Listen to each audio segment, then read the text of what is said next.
Hey everybody, here we have a match in the Sherman Firefly. This is of course the new tier 6 British medium tank. It's not quite as strong as it was when it was first introduced to tests, when it still had the stand-in gun stats. It's a bit more balanced now, but it's still a very solid tank. So let's take a look at how it plays. We've ended up on Himmelsdorf in a tier 7 match, which is a pretty good setup. There are other maps I would prefer to get in a Firefly, considering it doesn't have much armor, it has a good gun for long range combat, and it doesn't really have much gun depression. But Himmelsdorf is workable. Because I basically don't really have any other idea what to do on this map, I pretty much just go up the hill. It looks like most of my team is also going to go up the hill, which, you know, sometimes ends in tears, especially in an encounter, but we'll see how we go. One thing's for sure, it's going to be crowded up here, and it's not very pleasant when you've got, you know, 10 or so people just constantly jostling for position, getting in each other's way. But at the same time, I don't want to be singled out as a target, especially by the tier 6s and 7s in the enemy team. Thankfully, a lot of the pubbies on my team are only too happy to sit behind the first piece of cover they can find, and so I'm able to work my way through a gap and begin engaging tanks with the SU-122 in support, or rather in support of him, I should say. As you can see, the front of a T1 Heavy ain't no thing for this gun. It does not give a shit. The 17-pounder will pen pretty much anything this tank will see, most of it from the front.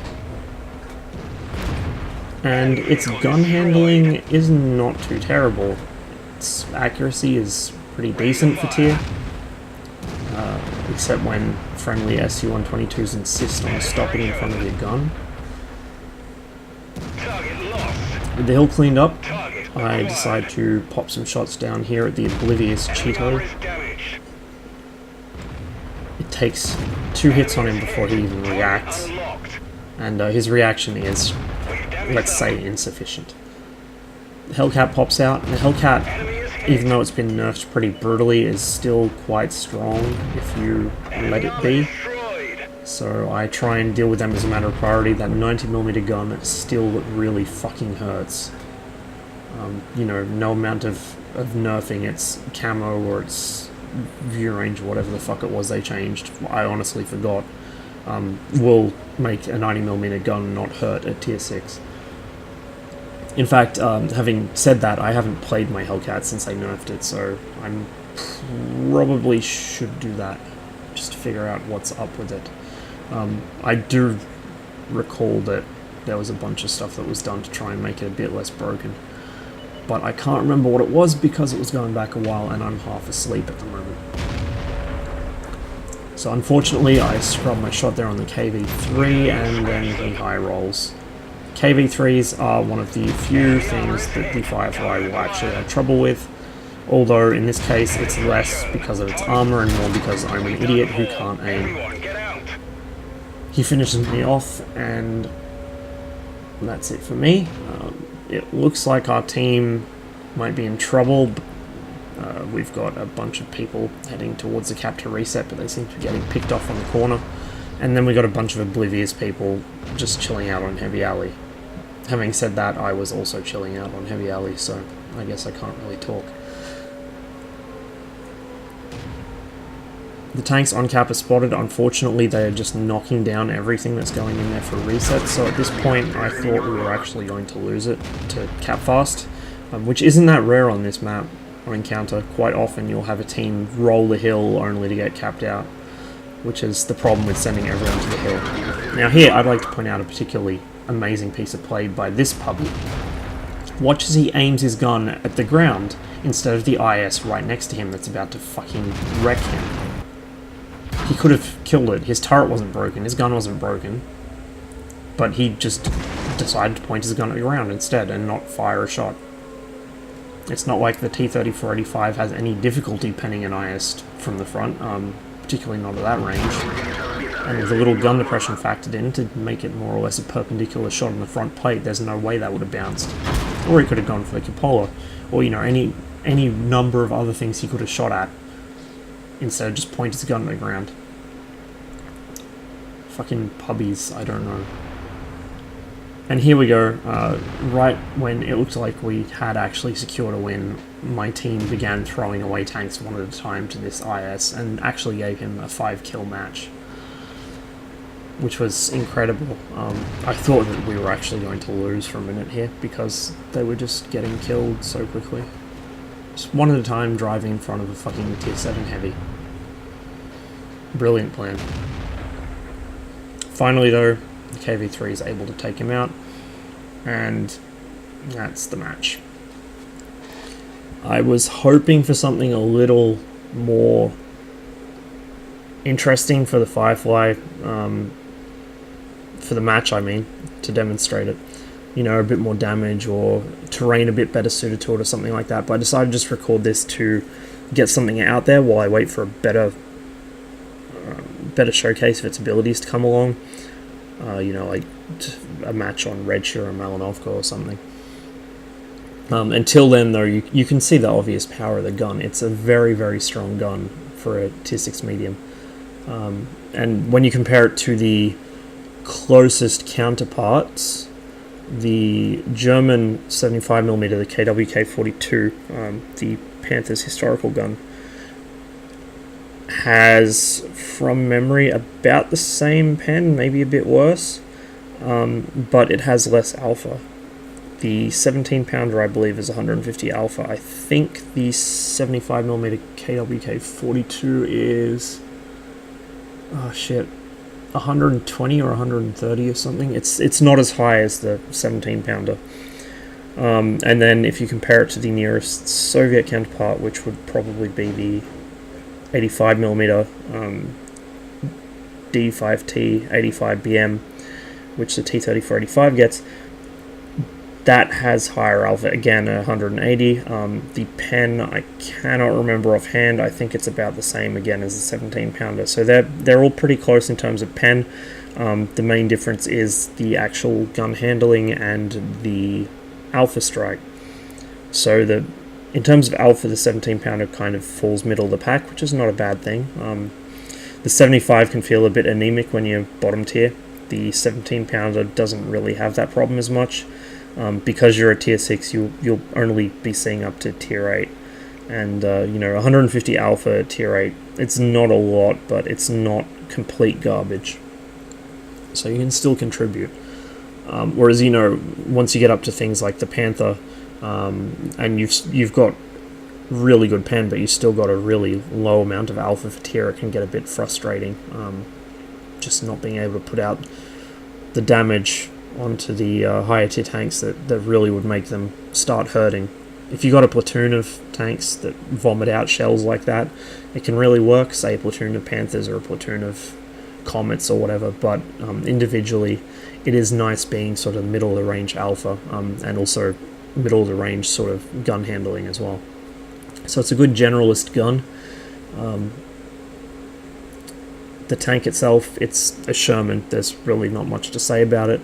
It's not really likely to bounce much incoming fire. The turret can take a little bit, but not much. The hull does sometimes get some pretty ridiculous bounces, mostly if you're jostling around for position, a shell comes in at a weird angle.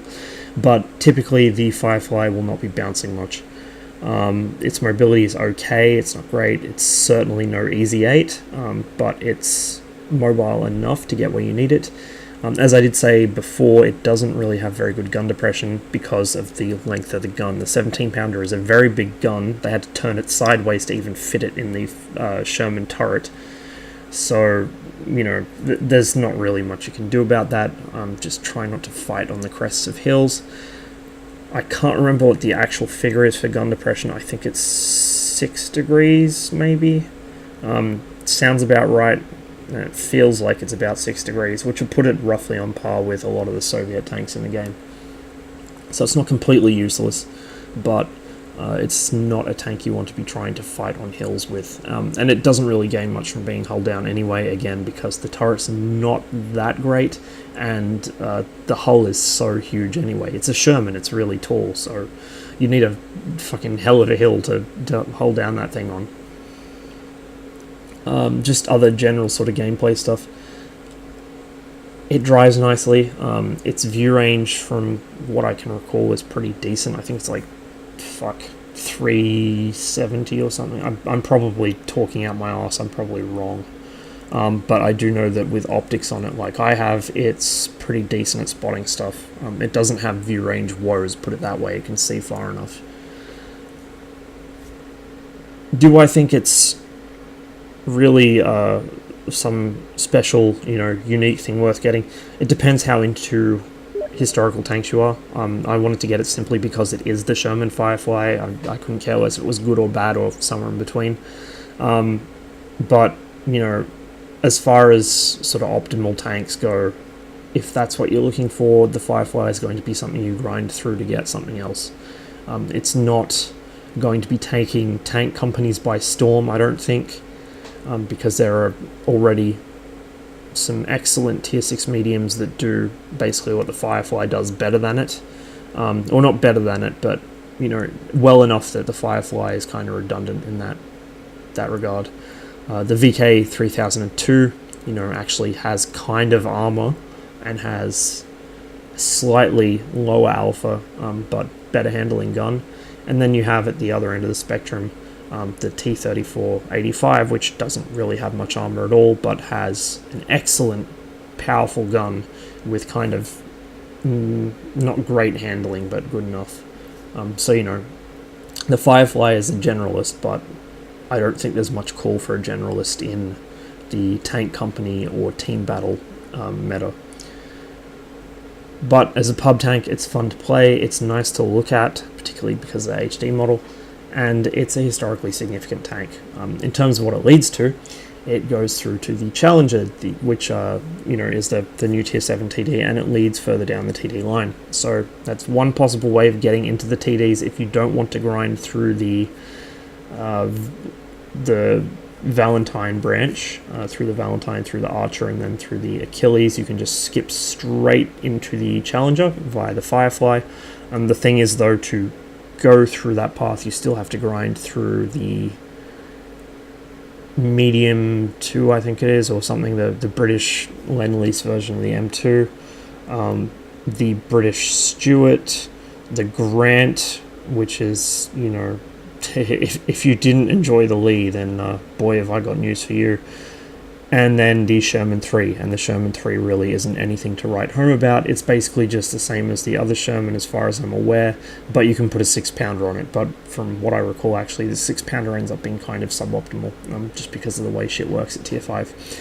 I'm not a low tier expert. If you want to know the ins and outs of whether the lower tier British tanks are good or not, you'd have to ask somebody who plays lower tiers more. Maybe Hellsaw would be good for that, since he has a lot of experience playing competitively and in pub games in the sort of tier 3 to 5 range. Actually 3 to 6, I think, but I mostly play 9s and 10s these days, so anything low tier is a bit out of my comfort zone. Anyway, I'm going to call this one here, because I'm falling asleep as I record this. I hope you enjoyed the video. I will try and get some better showcases up of the Firefly so you can see it in its more natural habitat. But until then, I wish you the best of luck in the field, and I'll see you later.